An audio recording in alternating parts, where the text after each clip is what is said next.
જય હિન્દ, નમસ્કાર મિત્રો. હું છું જય પરમાર અને આજે આપણે વાત કરીશું એલ્વિસ યાદવ, એક યુટ્યુબર, એક સોશિયલ મીડિયા સ્ટાર, એક બિગ બોસ વિનર, તેના સ્ટારથી લઈને જેલ યાત્રા સુધીના સફરની. એલ્વિસ યાદવ પ્રો બીજેપી અને હિન્દુત્વ વિચારને પ્રચારક છે. તો શું આ તેનું નામ ડૂબાડવા માટેના પ્રયાસો છે, ષડયંત્ર છે? શું તે વાસ્તવિકતામાં દોષી છે કે નથી? એ વિગતમાં જાણવા માટે આ વિડીયો અંત સુધી જુઓ અને અંત સુધી બન્યા રહો. તો પહેલાં જાણી લ્યો કે એલ્વિસ યાદવને કયા કારણો અંતર્ગત અરેસ્ટ કરવામાં આવ્યો. તો એલ્વિસ યાદવને 29 NDPSના એક્ટ અને વાઇલ્ડલાઇફ એક્ટ લગાવીને અરેસ્ટ કરવામાં આવ્યો છે, જેના પર તેને બેલ મળવી પણ મુશ્કેલ છે. તમને લાગતું હશે કે એલ્વિસ યાદવ પર ફોર્મર CM ખટ્ટરનો હાથ છે.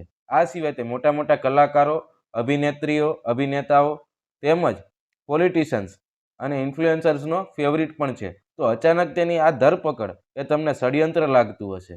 જો તમને પણ આવું લાગતું હોય તો તમે થોડી હદે સાચા છો, કારણ કે માની લ્યો કે એલ્વિસ યાદવે ક્યારેય કોઈ ગુનો ના કર્યો હોય, એલ્વિસ યાદવે ક્યારેય મારપીટ ના કરી હોય, એલ્વિસ યાદવે ક્યારેય ગાળાગાળી ના કરી હોય, અથવા એલ્વિસ યાદવે કોઈ પણ ગુનાહિત પ્રવૃત્તિ ના કરી હોય, તો પણ તેની જેલ યાત્રાની ટિકિટ ઓલરેડી બુક હતી. એટલે કે તેની જેલ યાત્રા તો થવાની હતી જ. એલ્વિસ યાદવનો યુવાનોમાં ક્રેઝ છે, તે યુવાનોનો ફેવરિટ છે. આ સિવાય તે કલાકારો, અભિનેતાઓ અને પોલિટિશિયન્સનો પણ ફેવરેટ હોવાને કારણે શું તમને લાગતું નથી કે આ ધરપકડ પાછળ ચૂંટણી પણ હોઈ શકે છે? કારણ કે આ વાતનો ખુલાસો તેમના માતા પિતાએ આપ્યો કે જ્યારે એલ્વિસ યાદવ બિગ બોસને જીતીને બહાર આવ્યો પછી તેનું જે ફેમ વધ્યું છે, તેને લઈને તેણે પોલિટિકલ પાર્ટી સાથે થોડો તાલમેલ અલગ કર્યો છે. જેને બાદ પોલિટિકલ પાર્ટીમાંથી કોઈએ તેના તરફથી પ્રચાર કરવાનું પ્રસ્તાવ કર્યો કે તું અમારા તરફથી પ્રચાર કર, રેલી કર અને પોલિટિકલ કેમ્પેન કર, જેનો એલ્વિસ યાદવે મનાઈ કરી.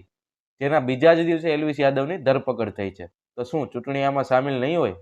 તમારું શું કહેવું છે એ તમે મને કમેન્ટમાં જણાવો. પરંતુ મારું આ વિષય પર એવું માનવું છે કે તે માની લ્યો કે ગુનેગાર હોય તો તેને સજા થવી જોઈએ, પરંતુ ગુનેગાર ના હોય તો ગંદા રાજકારણને લઈને તેની જિંદગીને તિતર બિતર ના કરવી જોઈએ. હવે આ કેસ પર મીડિયા શું કરે છે? આ કેસ પર મીડિયા માત્ર ને માત્ર જે શાહરૂખ ખાનના દીકરા વખતે જે કેસ બન્યો હતો એ પ્રમાણે કે એલ્વિસ યાદવ ક્યારે ઉઠ્યો, કોની સાથે શું બોલ્યો, ક્યારે હસ્યો, દિવસમાં કેટલી વાર હસ્યો, ક્યારે સંડાસ જવા ગયો, ક્યારે સંડાસમાંથી બહાર આવ્યો, બસ આવી જ વિગતો બતાવ કરશે. પરંતુ એ નહીં બતાવે કે આ કેસમાં એલ્વિસ યાદવ સિવાયના 6 આરોપીઓ પણ છે કે નહીં, તેમના વિશે તે ઊંડાણમાં શોધખોળ કરે. नहीं देखिए, आप हिम्मत रखिए. हिम्मत क्या आगे रखे जी? इन्होंने तो मीडिया वालों ने मार के छोड़ रखा हमको. हमारे घर में कोई आग लगा जाए, नहीं, इतना प्रोपेगेंडा फैला दिया इन्होंने. नहीं, आप रोइए मत. देखिए हिम्मत वालों ने सर जी ऐसे रोऊं को नहीं मैं, ऐसे मतलब की FIR करवा दी. निर्दोष अगर दोषी होता तो मैं ही बहुत कुछ कर देता. क्या हमें नहीं रो पता तो ये हमारा रहा बच्चा हूं हमारे इसलिए कि कुछ किया नहीं, उसके बाद भी ये साथ चीजें सहन करनी पड़ रही है. कुछ करके हो तो कैसे मार लूं मैं? आपको नहीं पता आपका बेटा क्या करता है, आपका भाई क्या करता है? क्यों नहीं पता? मुझे पल पल का पता होता उसका. मेरा फ्रेंड से बिल्कुल व्यवहार है मेरा. आप नहीं देखी उसकी वीडियोज वगैरह, कैसे बड़ी मम्मी के साथ हंसता खेलता रहता है वो.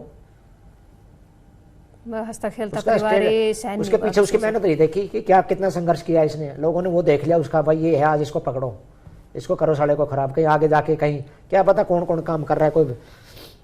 એલ્વિસ યાદવે પોલીસ કસ્ટડીના ખુલાસામાં કહ્યું કે મારા સિવાય અન્ય 5 આરોપીઓ પણ છે, પરંતુ તેણે એ પણ કહ્યું કે આ રેવ પાર્ટીમાં મોટા મોટા અમીર ઘરના દીકરા દીકરી તેમજ વિદેશી છોકરીઓ પણ આવતી હતી. તો શું આ કેસ માત્ર ને માત્ર એલ્વિસ યાદવ માટેનો જ છે? કેમ બીજા કોઈ વ્યક્તિ પર એક્શન નથી લેવાય? કેમ બીજા કોઈ વ્યક્તિના નામ જાહેરમાં નથી આવતા? એલ્વિસ યાદવના માતા પિતાએ કહ્યું કે હા, અમારો પુત્ર ગયો હશે રેવ પાર્ટીમાં, પરંતુ તે આવા કાર્ય ના કરે. પરંતુ એલ્વિસ યાદવના ખુલાસામાં તેણે કહ્યું કે તે રેવ પાર્ટીમાં જતો પણ હતો અને ત્યાં તેણે 1 થી 2 વખત સ્નેક વેનમની વ્યવસ્થા પણ કરી આપી છે. અને તેણે તે પણ કહ્યું કે આ વ્યવસ્થા તેણે પોતાના માત્ર નામના દબદબા માટે જ કરેલી છે. પરંતુ વિચારવાની વાત એ છે કે શું એલ્વિસ યાદવ બોલે છે એ સાચું છે કે પછી બીજા કોઈ મોટા વ્યક્તિઓના નામ ના ખુલે તેનાથી घबराઈને તેણે આ કબૂલાત કરી છે. माता जी आपका रुख करेंगे. मैम, आपको पता था कि एल्विश इस तरह के कारोबार में लिप्त है, वो जहर सप्लाई करता है, और अगर हाँ तो क्या आपने कभी उसे रोकने की कोशिश की? पहली बात तो मैडम लड़का बिल्कुल निर्दोष है और इन चीजों की किसी भी चीज में वो नहीं है। पर मैम उसने अपना गुनाह कबूल लिया है, लिखित नहीं, में कोई- स्टेटमेंट दिया है जिसमें उसने कहा है, और कई ऐसे वीडियोस हैं जो इस बात की पुष्टि करते हैं जिसमें वो सांप के साथ दिखाई दे रहा है, वो इन पार्टीज में दिखाई दे रहा है, और उसने खुद ये बात मानी है कि वो वहां पर जहर सप्लाई करता था।